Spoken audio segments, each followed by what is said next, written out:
So guys, आज की इस वीडियो में हम डिस्कस करेंगे it's all about SSC exam. So first of all, SSC की फुल फॉर्म होती है स्टाफ सिलेक्शन कमीशन एंड इसको हम हिंदी में कर्मचारी चयन आयोग भी बोलते हैं। एंड इसके नाम से ही आपको पता चल रहा होगा कि यह एक आयोग है जो कर्मचारियों की भर्ती करता है।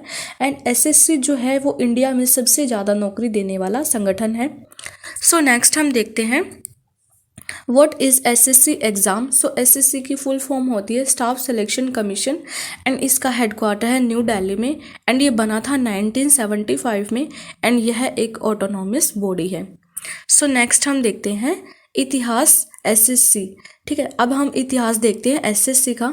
सो 4 नवंबर 1975 को भारत सरकार ने एक आयोग का गठन किया जिसे अधीनस्थ सेवा आयोग मीन्स सबऑर्डिनेट सर्विस कमीशन कहा जाता था।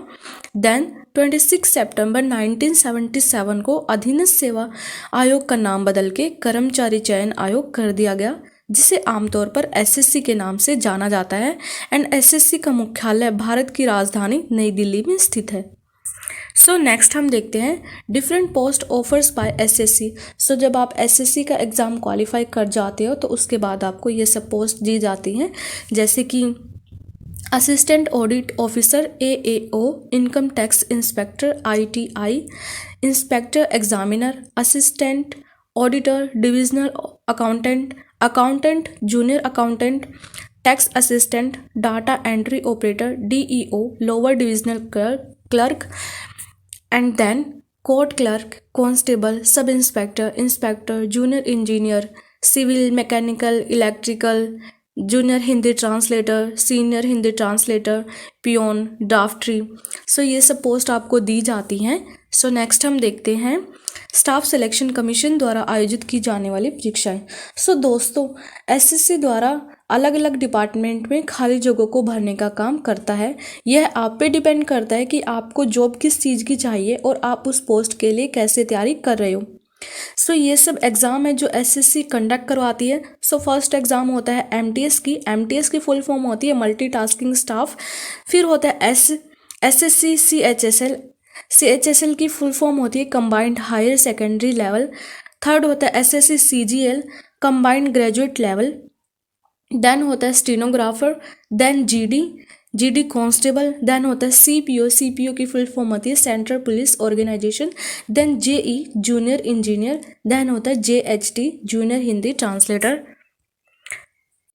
सो नेक्स्ट हम देखते हैं एसएससी एमटीएस द्वारा आयोजित महत्वपूर्ण परीक्षाओं में से एक है जो प्रत्येक वर्ष भारत के विभिन्न मंत्रालयों, विभागों एवं संगठनों में ग्रुप सी के खाली पदों को भरने के लिए आयोजित की जाती है। एंड यह परीक्षा उन छात्रों के लिए खास तौर पर आयोजित की जाती है जो 10वीं पास करके सरकारी नौकरी पाना चाहते हैं। एसएससी एमटीएस का फुल फॉर्म होता है मल्टीटास्किंग स्टाफ। सो गाइस, जो कैंडिडेट 10वीं पास करके सरकारी नौकरी पाना चाहते हैं यह उनके लिए होती है। एंड इसके लिए जो ग्रेजुएशन जो क्वालिफिकेशन जो होती है वो होती है ओनली 10th पास। अगर आप 10th पास करके सरकारी नौकरी पाना चाहते हैं तो आप एसएससी एमटीएस का फॉर्म फिल करके पोस्ट ले सकते हो। एंड इसमें जो पोस्ट इंक्लूड होती है वो होती है चौकरी, माली, ये सब इसमें पोस्ट इंक्लूड होती है। सो नेक्स्ट हम देखते हैं एसएससी एमटीएस एग्ज़ाम के लिए क्या एज लिमिट होती है। तो 18 से 25 के बीच में अगर आप हो तो आप एसएससी एमटीएस का एग्ज़ाम फॉर्म फिल कर सकते हो। एंड इसके लिए कुछ रिजर्व कैटेगरीज के लिए भी छूट रखी गई है, जैसे कि ओबीसी के लिए 3 इयर्स, एससी एसटी के लिए 5 इयर्स एंड जो विकलांग होते हैं उनके लिए होती है 10 इयर्स की छूट दी गई होती है। सो नेक्स्ट हम देखते हैं एसएससी सीएचएसएल का फुल फॉर्म होती है कंबाइंड हायर सेकेंडरी लेवल, जिसको आप हिंदी में कर्मचारी चयन आयोग संयुक्तर उच्चतर माध्यमिक स्तर भी कहते हैं। एंड प्रत्येक वर्ष कर्मचारी चयन आयोग भारत सरकार के विभिन्न मंत्रालयों, विभागों एवं संगठनों में विभिन्न खाली पदों को भरने के लिए एसएससी सीएचएसएल एग्ज़ाम का आयोजन करती है। यह परीक्षा उन अभ्यर्थियों के लिए खास तौर पर आयोजित की जाती है जो 12वीं कक्षा पास करके सरकारी नौकरी पाना चाहते हैं। मतलब कि इसमें परीक्षा में पूछे गए प्रश्नों का सत्र आपके स्कूल में पढ़ाए गए पाठ्यक्रम के ऊपर नहीं होगा। तभी तो इस परीक्षा का संयुक्तर उच्चतर माध्यमिक स्तर रखा गया है जो कि पूरी तरह से 10th+2 पे आधारित है। अगर आप 12th प्लस हो, अगर उसके बाद आप सरकारी नौकरी पाना चाहते हो तो आप CHSL का फॉर्म फिल कर सकते हो। एंड कुछ अलग पोस्ट होती है जो CHS का एग्ज़ाम फॉर्म फिल करके आपको मिलती है, वो पोस्ट होती है। फर्स्ट होती है data entry operation DEO, second होती है lower divisional clerk LDC, third होती है postal assistant, sorting assistant, and last होती है काउंट क्लर्क। सो नेक्स्ट हम देखते हैं स्टेनोग्राफर का क्या मतलब है। स्टेनोग्राफर क्या हो जिसमें हम शब्दों की जगह सिंबल का उपयोग करते हैं जो कि लिखने की गति को बढ़ाता है। एक व्यक्ति जो स्टेनोग्राफर का उपयोग करके किसी भाषा या अन्य बातों को नोट करता है उसे स्टेनोग्राफर कहा जाता है। एंड स्टेनोग्राफर का एजुकेशन क्वालिफिकेशन होता है ग्रुप C एंड D में आवेदन करने के लिए आपको किसी मान्यता प्राप्त बोर्ड या विश्वविद्यालय से 12वीं कक्षा या इसके समानांतर किसी परीक्षा को उत्तीर्ण किया हुआ होना चाहिए। एंड इससे कोई फ़र्क नहीं पड़ता कि 12वीं कक्षा आपने किस साइट से पास की है। एंड ये जो जॉब होती है ये बहुत ही रेपुटेटेड जॉब होती है। एंड इस एग्ज़ाम की खासियत यह है कि आपको शॉर्ट हैंड आना चाहिए। फर्स्ट इसमें जो एग्ज़ाम होते हैं वो होते हैं 2 टाइप्स के एग्ज़ाम होते हैं। फर्स्ट जो होता है वो होता है रिटन टेस्ट एंड सेकंड होता है इसमें होता है स्किल टेस्ट में इंक्लूड होते हैं typing and short hand. And सबसे खास बात यह है कि इस एग्ज़ाम में मैथ नहीं होता है। ये एग्ज़ाम का क्वालिफिकेशन है only 12th pass. And stenographer का काम होता है हाई कोर्ट में, मंत्रालयों में, सरकारी संस्थाओं में या पत्रकार के रूप में आदि कई जगह पे अपने अधिकारियों द्वारा किए गए बातचीत का नोट पैड में रखना एंड फिर उसे टाइप करके डाटा सेव रखना। ये सब काम होता है स्टेनोग्राफर का। सो नेक्स्ट हम देखते हैं SSC GD कांस्टेबल। GD की फुल फॉर्म होती है general duty constable exam. SSC द्वारा आयोजित सबसे प्रतिष्ठित परीक्षाओं में से एक है जो प्रत्येक वर्ष भारत के central arm police force CAPF, NIA, SSF and rifleman GD in Assam rifles इत्यादि इसके माध्यम से सीमा सुरक्षा बल, केंद्रीय औद्योगिक सुरक्षा बल CISF, भारतीय तिब्बत सीमा सुरक्षा बल ITBP, केंद्रीय रिजर्व पुलिस बल CRPF आदि में जनरल ड्यूटी राइफलमैन के पदों पर भर्ती की जाती है।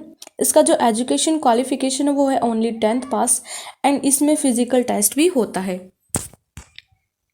सो नेक्स्ट हम देखते हैं SSC JHT। JHT की फुल फॉर्म होती है JHT की फुल फॉर्म होती है junior Hindi translator. And SSC की आयोजित परीक्षाओं द्वारा यह एक महत्वपूर्ण परीक्षा है जो प्रत्येक वर्ष भारत सरकार के विभिन्न मंत्रालयों, विभागों एवं संगठनों के अनुवादकों के खाली पदों को भरने के लिए आयोजित की जाती है। यह परीक्षा उन छात्रों के द्वारा आयोजित की जाती है जिन्होंने हिंदी या इंग्लिश माध्यम द्वारा बैचलर डिग्री प्राप्त की है वह एक सरकारी अनुवादक बनना चाहते हैं। जूनियर ट्रांसलेटर बनने के लिए आपको हिंदी में पोस्ट ग्रेजुएट होना चाहिए और साथ ही में आपके पास इंग्लिश विषय का भी होना जरूरी है। एंड ऐसे ही अगर आपने इंग्लिश में बैचलर डिग्री प्राप्त की है तो आपके पास हिंदी विषय का होना जरूरी है। एंड JHT कुछ आप पोस्ट जो होती है वो आपको देता है, वो होती है junior Hindi translator, senior Hindi translator and then होता है हिंदी प्राध्यापक। सो नेक्स्ट हम देखते हैं SSC CPO की फुल फॉर्म होती है सेंट्रल पुलिस ऑर्गेनाइजेशन। अगर आप पुलिस फोर्स में जाना चाहते हो तो आप SSC द्वारा आयोजित CPO का फॉर्म फिल कर सकते हो। एंड जब आप इस एग्ज़ाम को क्वालिफाई कर जाते हो तो पास होने के बाद आप सब इंस्पेक्टर या असिस्टेंट सब इंस्पेक्टर बन सकते हो। ओके एंड आप किसी भी स्ट्रीम से हो आप ये फॉर्म फिल कर सकते हो। साथ ही में जो दिल्ली पुलिस में सब इंस्पेक्टर बनना चाहते हैं उनके पास LMV मतलब कार और मोटरसाइकिल चलाने का वैध ड्राइविंग लाइसेंस होना चाहिए। SSC CPO उन लोगों के लिए एक अच्छा अवसर है जो दिल्ली पुलिस और CAPF में उप निरीक्षक मतलब सब इंस्पेक्टर और सहायक असिस्टेंट सब इंस्पेक्टर बनना चाहते हैं। नेक्स्ट हम देखते हैं ये जो पोस्ट होती है इंक्लूड होती है जो CPO का फॉर्म फिल करके आपको मिलती है। तो फर्स्ट होती है sub inspector in Delhi police, sub inspector in border security forces, sub inspector in central industrial security forces, sub inspector in central reserve police force. ये सब पोस्ट आपको दी जाती है। नेक्स्ट हम देखते हैं SSC JE। सो एसएससी जेई यह एक तकनीकी परीक्षा है एंड इस परीक्षा के लिए आपको तकनीकियों का ज्ञान और समझ होनी चाहिए, जिसके लिए आपके पास डिप्लोमा या इंजीनियरिंग की हुई होनी चाहिए।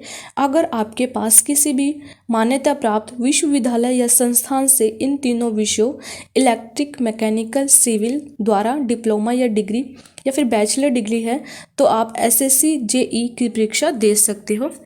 सो नेक्स्ट हम देखते हैं एसएससी सीजीएल। सीजीएल की फुल फॉर्म होती है कंबाइंड ग्रेजुएट लेवल एंड ये group B and group C की पोस्ट आपको देता है एंड इसके लिए जो एजुकेशन क्वालिफिकेशन है वो है ओनली ग्रेजुएट पास। अगर आप ग्रेजुएट पास हो तो आप एसएससी सीजीएल का एग्ज़ाम फॉर्म फिल कर सकते हो। सो नेक्स्ट हम देखते हैं SSC exam eligibility criteria. SSC की परीक्षा देने के लिए क्या योग्यताएं होनी चाहिए, मुझे कितना पढ़ा लिखा होना चाहिए, ये क्वेश्चन सबके मन में आता है। जैसे कि मैंने बताया एसएससी बहुत सारी परीक्षाओं का आयोजन करती है और सभी परीक्षाओं में बैठने के लिए पात्रता मापदंड अलग अलग हो सकता है। जैसे कि एसएससी बहुत सारे एग्ज़ाम्स करवाता है तो उसके लिए हमारा जो एजुकेशन क्वालिफिकेशन क्राइटेरिया होता है वो सब अलग अलग होता है। सो एक 10वीं पास छात्र भी एसएससी एग्ज़ाम की तैयारी कर सकता है और परीक्षा के लिए आवेदन कर सकता है। सो जैसे कि मैंने फर्स्ट में बताया जो एसएससी एमटीएस होता है वो एसएससी की सबसे कम क्वालिफिकेशन वाली जॉब होती है। सो अगर आप 10th पास के बाद सरकारी नौकरी पाना चाहते हो तो आप एसएससी एमटीएस का फॉर्म फिल कर सकते हो। सो नेक्स्ट हम देखते हैं स्टाफ सिलेक्शन कमीशन की सैलरी। सो सरकारी कर्मचारियों की सैलरी दो चीज़ों पर निर्भर करती है। पहली यह है कि आप किस पद के लिए चुने गए हैं या आप किस पद को चुनते हैं, और दूसरा यह है कि आपकी पोस्टिंग किस शहर में हो रही है। सिटी को XYZ क्लासेस सिटीज़ में बांटा गया है। एक्स क्लासेस सिटीज़ के लिए चुने गए छात्रों की सैलरी सबसे ज़्यादा होती है, वहीं जेड क्लासेस सिटीज़ के लिए चुने गए छात्रों की सैलरी सबसे कम होती है, क्योंकि अगर आपकी पोस्टिंग किसी बड़े शहर में होती है तो वहाँ के खर्चे भी ज़्यादा होते हैं किसी छोटे शहर के मुकाबले, इसलिए आपकी सैलरी में अंतर आ जाता है, भले ही आपकी पोस्ट सेम ही क्यों ना हो। किसी भी सिटी का क्लासिफिकेशन उस शहर में होने वाले खर्चों और महंगाई के आधार पर होता है। So that's the end of guys. अगर आपने अभी तक मेरे इस चैनल को सब्सक्राइब नहीं किया है ना तो प्लीज़ कर लीजिए एंड साथ ही में बेल आइकन को भी प्रेस कर लीजिएगा ताकि मेरी न्यू वीडियो की नोटिफिकेशन आपको सबसे पहले मिले। और अगर आपको मेरी वीडियो अच्छी लगी हो तो लाइक कीजिएगा, अपने फ्रेंड्स के साथ शेयर कीजिएगा, बिकॉज़ जैसा कि मैं अपनी हर वीडियो में बोलती हूँ कि जो ज्ञान होता है ना वो बांटने से ही बढ़ता है। अगर आप बांटोगे तो आपका भी ज्ञान बढ़ेगा ही। सो लाइक करना, शेयर करना, कुछ भी डाउट हो तो कमेंट सेक्शन में लिखना बिल्कुल मत भूलना। मिलते हैं मेरी नेक्स्ट वीडियो में। Till then take care.